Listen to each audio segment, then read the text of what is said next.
This will be a very speedy fireside chat. One log, maybe. Let me invite my fellow fireside chatters to come up and join me here. And I'll introduce them when they get here. I first want to point out, though, that in the 77-year history of the National Civic League's All-America City Awards, I think this is the first time ever we've had not one, but two mariachi bands. So,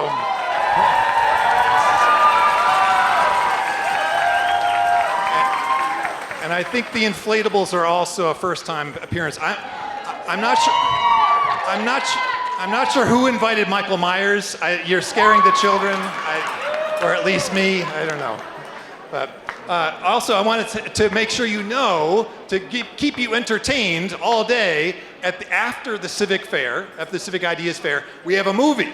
We have an excellent movie that we'll be showing. It's a terrific movie. It's about an amazing initiative called Listening to the City, which happened right after 9/11 in downtown Manhattan, the largest town hall in American history. It allowed people in New York City to move on, to plan for the future of their city, to grieve, and to come together in the midst of an enormous tragedy.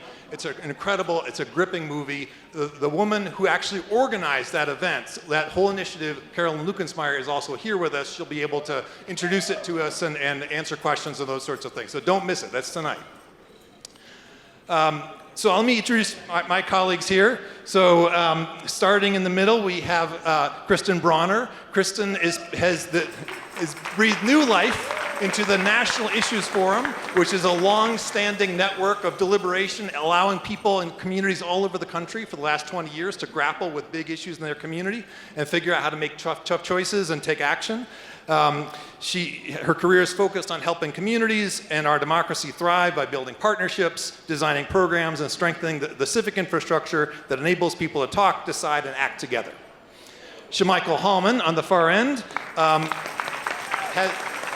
He's written one of the great civic books of the last few years. It's called Meet Me at the Library, and it's based on his experience and his perspective as a senior director of civic health and economic opportunity at the Urban Libraries Council. He's a social, civic, and tech innovator.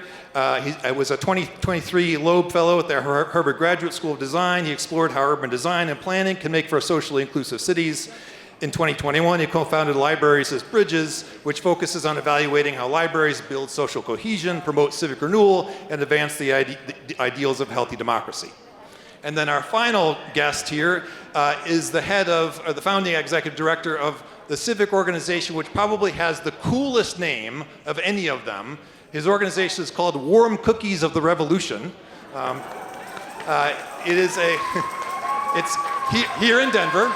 It's a civic health club that blends innovative arts and culture with crucial civic issues. Prior to founding Warm Cookies, he spent 12 years as company member of the collaborative Buntport Theater Company, who the Denver Post called Monty Python's anarchist grandchildren, winning over 100 awards as a playwright, director, designer, and actor. His work with Warm Cookies includes creating over 400 arts-based civic programs, live events, installations, videos, music, and so on, including Tax Day, Carnival, Sunday School for Atheists, Civic Stitch and Bitch, The Culture, The Huddle, The Living Eulogies Project, Eco-Disaster Fashion Show, among others. Just the names there give you a sense of how entertaining they are.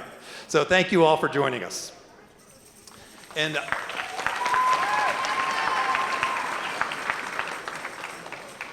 just to give a little context, and some of you may know this history and some of you may not, but this National Civic League was founded at a time when democracy was in trouble, when polarization was high, when trust was low, and we needed to figure out how to make democracy work for us.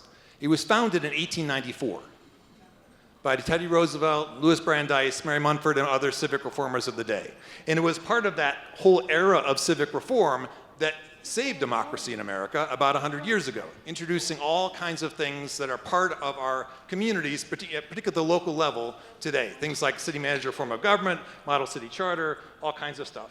And so basically, what we're dealing with is the same sort of question 100 years later. We again have problems in our democracy. Trust is low, polarization is high. Democracy, those reforms we enacted 100 years ago, they've served us well, but they're out of step, or at least need some updating in terms of how people live today. People want voice, they want choices, they want connection. And you all are doing that sort of work in many different ways that we're going to hear about in a second. So that's part of what we're trying to do. We want to lift up the narratives of things that are working. You represent, all of you in this room represent a whole lot of those things, and these guys do as well. So let me start then with you, Cristin, because I think your work with deliberation, getting people to talk about issues in their communities, what they can do about it, it's a very old practice. It's not new, but it's evolved a lot. And if you could say more about how it's happening today, that would be great. Yeah, absolutely. So, hello, it's so nice to be with y'all today. If anyone thinks that being civically engaged or an active member of your community is like eating your broccoli, I would challenge them to show up here and see that it's super fun and amazing. So yeah, the work of deliberation, I like to describe it, it's a big word. People often think of what juries do or what the US Senate is supposed to do when they think of deliberation. But for me, it's really about talking, deciding, and acting better together. And so it's providing more opportunities for Americans to talk with one another and not at each other across their differences, and to work together to solve problems and engage in real decision-making and action in their communities. So we like to describe deliberation as talking, deciding, and acting better together.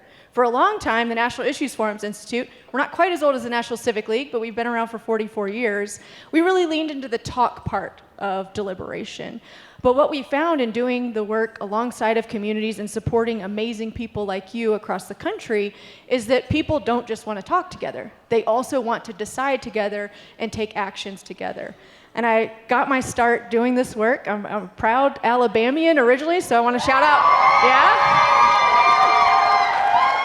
Way to go, Huntsville and Montgomery.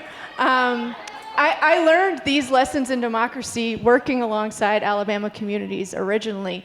And whenever we brought people together and worked alongside towns to deliberate together, the question that kept coming up was, what's next? What do we actually do together? How can we take action together in our communities?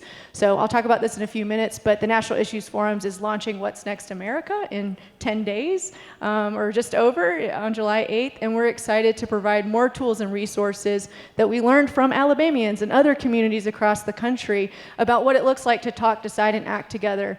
What better opportunity than our 250th anniversary as a country to build those civic muscles and do that better together, where we're really coming together to work better together. Thank you. So Shamichael, you would have thought over 100 years that the institutions that would have been most endangered in America, perhaps, would be libraries. They're organized around the written word, all these technological changes, all things that have happened, and yet I would think, and I think you've shown this, of all these institutions, libraries have kind of reinvented themselves most successfully to meet 21st century needs. So tell us. Library people in the room? Hey, there we go. Library card, show 'em. That's what's up. Yeah, I think all of the things that we see in libraries now, the resources, the programs, are a testament that the public library is an ever-evolving institution. It is always evolving, trying to understand the needs of the community, right? And in every wave of that evolution, one thing has remained the same, and that is access to information, right? Libraries and librarianship at its core is about helping people get access to information, understanding how to take that information in, and do it in a way that is free, that is accessible, and that respects your privacy. There's no technology company on the planet that can say all three of those things, but public libraries can, right? And libraries do that through so many ways. They do that through books, they do that through all sorts of resources, magazines, electronic resources, right? But the library is not just books. And when we reduce it to just books, we miss a much deeper civic function that the library is playing, that it is a place where people can just show up. Doesn't matter where you slept last night, doesn't matter what numbers or letters are behind your name, that it is just a place where you can be, right? And libraries have really leaned into that and are now places where you might see dialogue and deliberation happening. Maybe a place where you do see voting that is happening. Maybe a place where conversations with elected officials is happening. May even be a place where librarians and journalists are working with citizens to establish better solutions for their communities. And so this is the lens through which I see the library, and through which I think many of you see the library as well.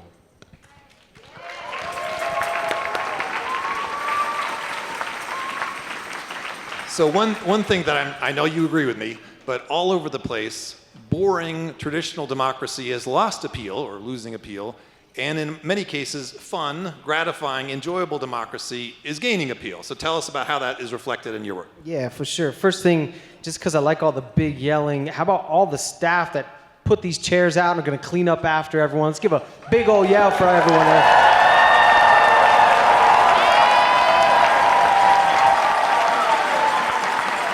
I love this.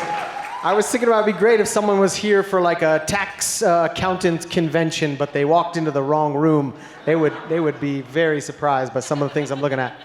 The reason that I started Warm Cookies and got involved in this stuff is because maybe we'll just do it like this. Hoot and holler if in the past year you went to a mall, a place of worship, a sports venue, or some kind of artistic event. Okay, now this might not work out because you all are a bunch of civic nerds, but how many of you went to a meeting about water quality in your neighborhood? Yeah, oh yeah, this is the wrong crowd. Okay, well I want you to think about some of your neighbors on that. When you think about that the people that typically show up at school board meetings, at zoning meetings, and things like that, usually it's too late. They just found out about something, it's too late and the decision was already made. And then most of the time, regular people don't show up. And so for me, I was thinking about that, and I was thinking, well, why don't we make things as fun and interesting and exciting as sports, as Netflix is, as whatever the things that corporate sponsors are able to show us, come to this bar and watch this game at this time.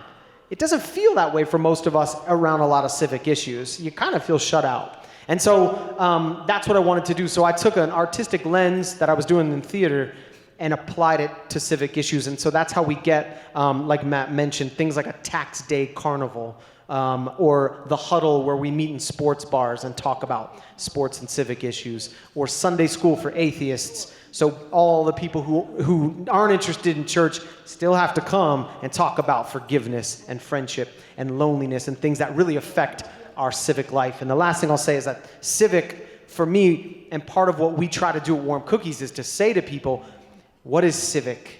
It's not just voting in elections. Civic means, do you feel like you own your library and your school and the water and the sidewalks and the jail the same way that you own your bicycle? So we try to figure out ways to remind people of that. Thank you. So one of the pushbacks we hear, and it seems silly to say this in this room, but we all hear that Americans are apathetic.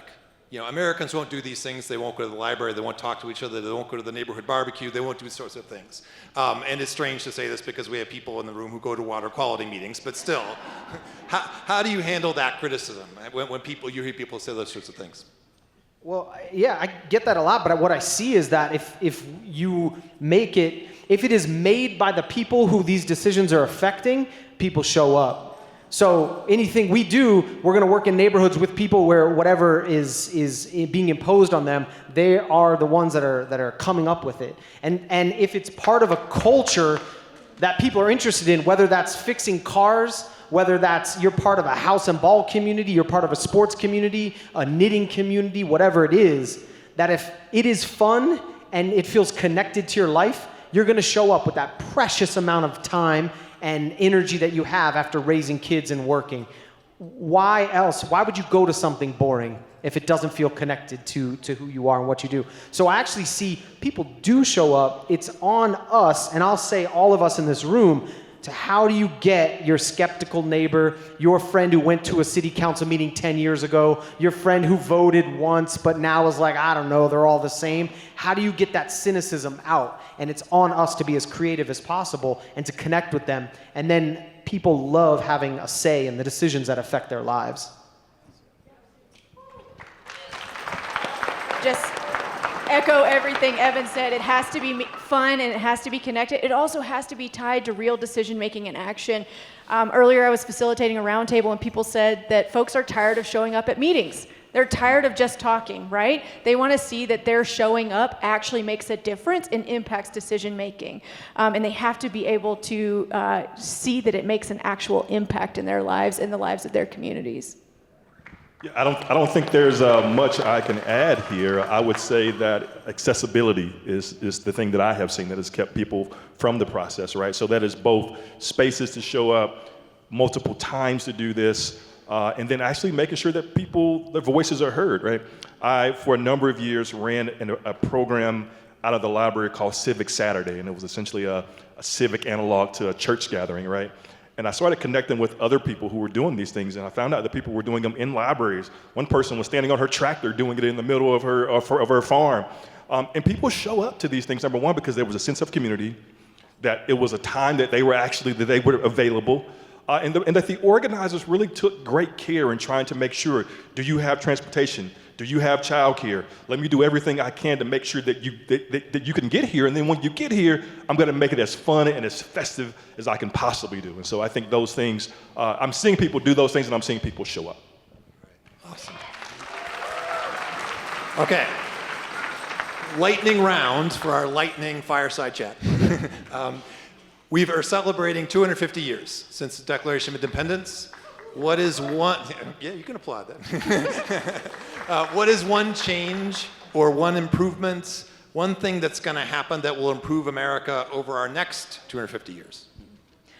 So we have to make civic engagement more fun and meaningful, but we also, throughout our history, we've struggled together, haven't we? So we have to find opportunities to struggle better together and be able to do that work together. And so I would say if more of us who are involved and engaged in our communities see our role as being door openers, not gatekeepers, but really welcoming, bringing new people and new ideas into the mix.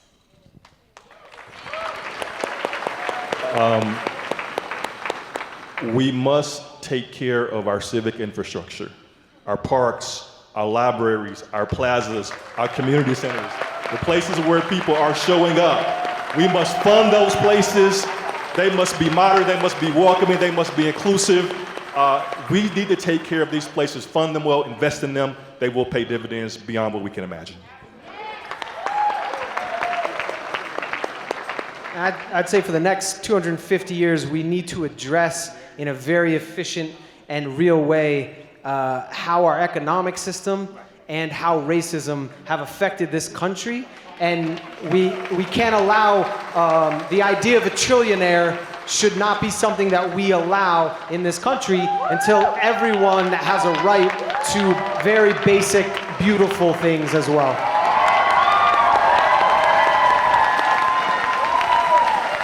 Please join me in thanking our fireside chatters, and let's keep sharing ideas all weekend.